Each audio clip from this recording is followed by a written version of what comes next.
Mr. Speaker, in my first week as Prime Minister, I travelled to the NATO summit in Washington with a simple message: that NATO and our allies could trust this government would fulfil Britain and indeed the Labour Party's historic role to put our collective security first.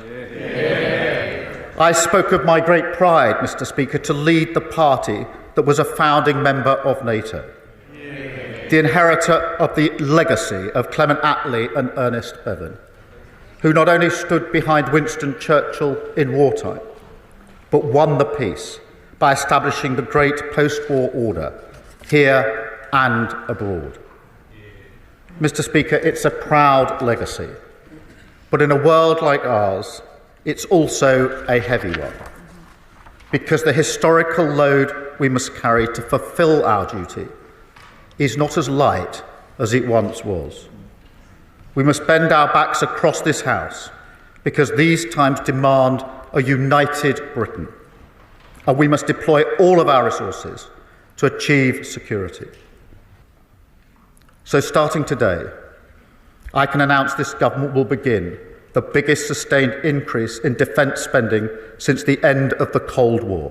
Yeah. We will deliver our commitment to spend 2.5% of GDP on defence, but we will bring it forward so that we reach that level in 2027.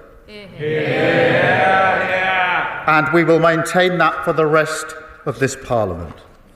And let me spell that out, Mr. Speaker. That means spending £13.4 billion more on defence every year from 2027. But, Mr. Speaker, in the short term, it can only be funded through hard choices.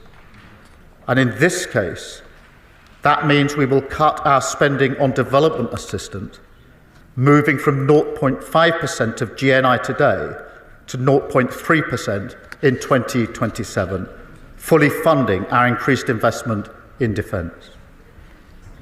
I want to be clear to the House: that is not an announcement I am happy to make.